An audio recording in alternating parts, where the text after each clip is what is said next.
தென்னாட்டுடைய சிவனே போற்றி, எந்நாட்டவர்க்கும் இறைவா போற்றி.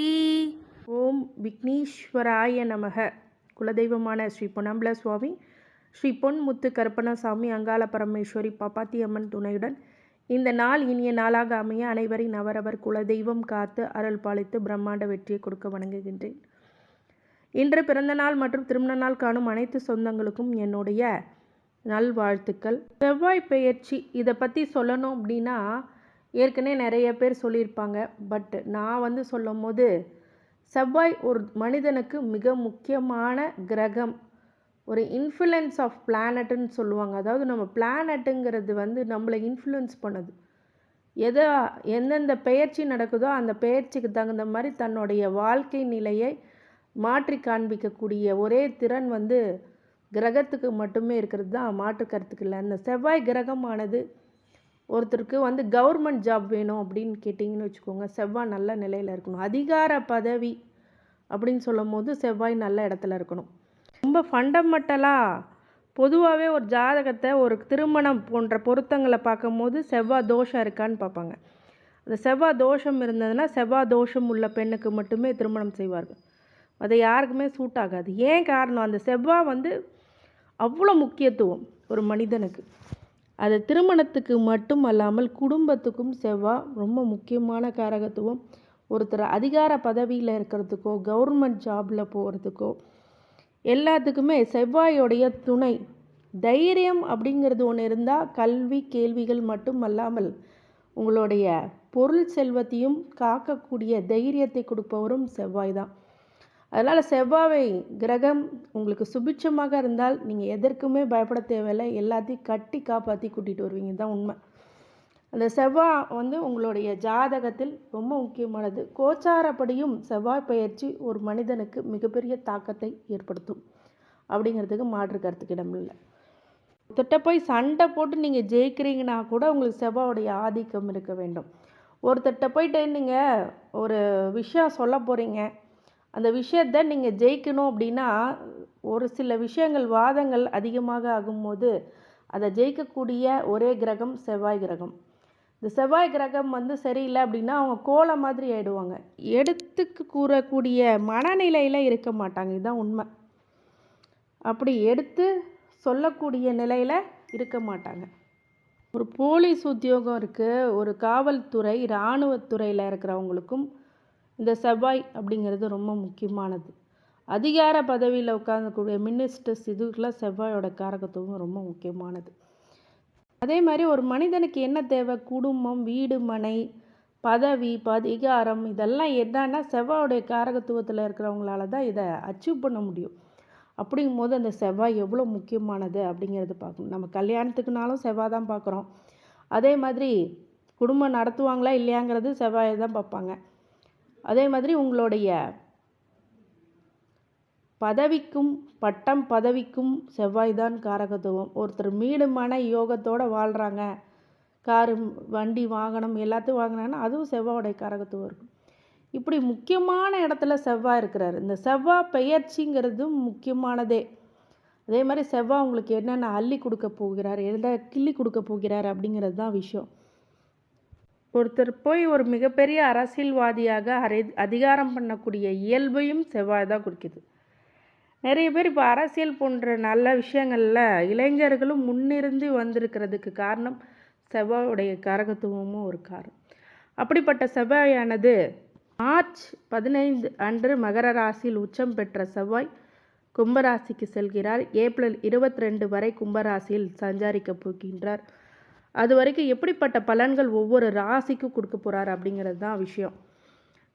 இங்கே சாதக பாதக பலன்கள் என்ன, இந்த செவ்வாய் நாள் எப்படிப்பட்ட தாக்கத்தை ஏற்படுத்தும் அப்படிங்கிறத பற்றி விரிவாக காணலாம்.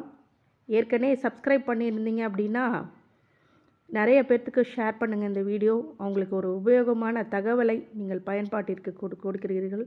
இது ஒரு மிகப்பெரிய நல்ல செயல். அதே மாதிரி ஏன்னா ஒரு பயனுள்ள தகவல் ஒருத்தருக்கு போய் சேரும்போது அதில் நன்மை ஏதாவது அவங்களுக்கு நடந்ததுன்னா அதுவே ஒரு மிகப்பெரிய ஒரு பிராப்தம், புண்ணியம் அப்படிங்கிறது உண்டு. அதே மாதிரி சப்ஸ்கிரைப் பண்ணாமல் இருந்தீங்க அப்படின்னா சப்ஸ்கிரைப் பண்ணிக்கோங்க. உங்கள் பெல் ஐக்கானை ப்ரெஸ் பண்ணி நோட்டிஃபிகேஷன் பேனலை ஆன் பண்ணிக்கோங்க. தொடர்ந்து வருகின்ற அனைத்து வீடியோஸும் உங்களுடைய பார்வைக்கு கண்முன். வெளிநாடு மக்கள் அவங்களுக்கு எல்லாத்துக்குமே இந்த பதிவை முழுமையாக பாருங்கள். அது உங்களுக்கு நிறைய தகவல்கள் உங்களுக்கு காத்து கொண்டிருக்கிறது. மாலை 6:22க்கு செவ்வாய்க்கிழமை 15 மார்ச் வெள்ளிக்கிழமை மாலை 6:22க்கு பயிற்சி ஆகிறார். கும்பராசிக்கு சனியால் ஆளப்படுமான கும்பராசிக்கு நுழைகிறார். துலாம் ராசியில் செவ்வாய் பயிற்சியோடைய தாக்கமும் அதற்கான அதிர்வலைகளும் எப்படிப்பட்டது அப்படின்னு சொல்லும் போது, செவ்வாய் ஒரு 5ஆம் வீட்டில் சஞ்சரிக்கக்கூடிய இந்த நிலை இது கலவையான முடிவுகளை அளிக்கும். எனவே பணிகள் யாதேனும் பலனளிக்கக்கூடிய பணியை செய்ய வேண்டும். நீங்கள் விரும்பிய முடிவுகளை அதிலிருந்து பெறலாம். ஒரு பிடிச்ச வேலை பண்ணால் மட்டும்தான் நம்ம அதோடைய விரும்பிய விஷயங்கள் நம்மளுக்கு கண்டிப்பாக கிடைக்கும். நீங்கள் விரும்பிய முடிவுகளை அந்த விஷயமானது உங்களுக்கு கண்டிப்பாக கொடுக்கும்.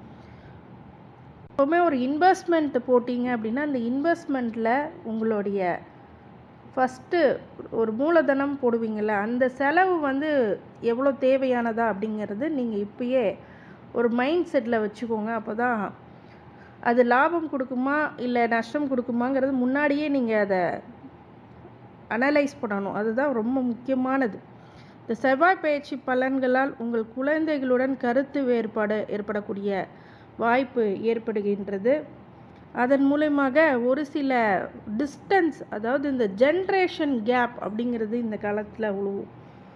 அதேமாதிரி தாய் வழி சொந்தங்களில் உள்ள சொத்து மதிப்புகள் உங்களுக்கு கைக்கு சேரும். தாய் வழி உங்களுக்கு நல்ல சப்போர்ட்ஸ், அதாவது நிறைய கைட் பண்ணுறது சப்போர்ட் பண்ணுறதுலாம் நல்லாவே கிடைக்கும்.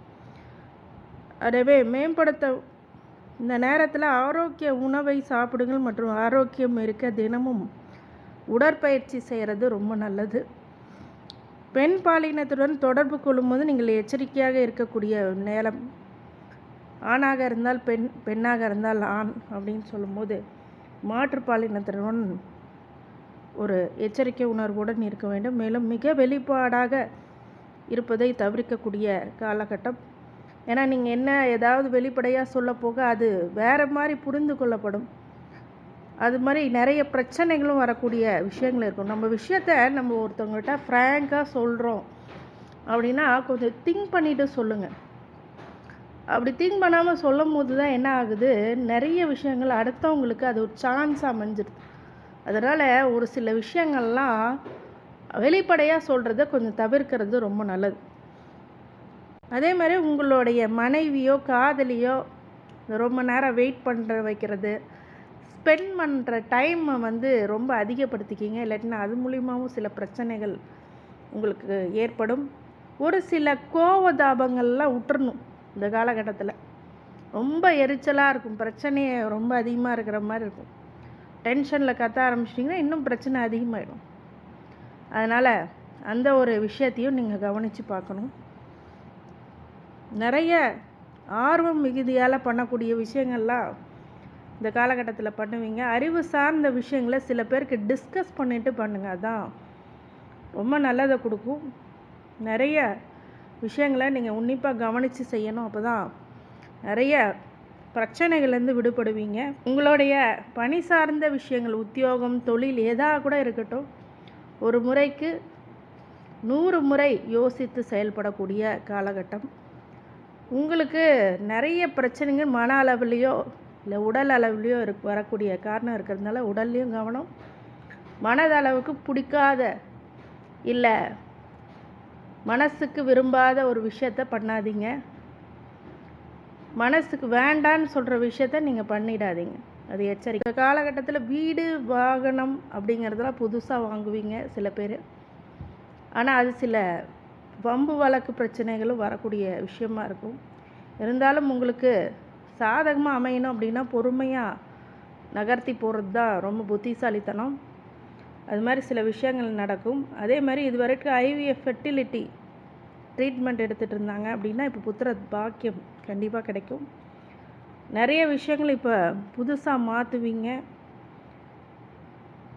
இதுவே கொடுக்கல் வாங்கலில் உள்ள பிரச்சனைகள் எல்லாம் இப்போ கொஞ்சம் பிரச்சனையாக இருந்தாலும் உங்கள் கை தான் ஓங்கும்.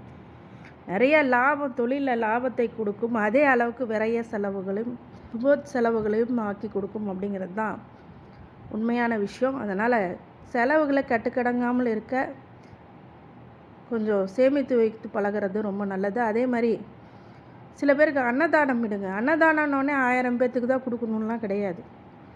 நம்மளால் எவ்வளோ முடியுதோ அவ்வளோ கொடுக்கலாம். ஒருத்தருக்கு கொடுத்தாலும் அது அன்னதானம் தான்.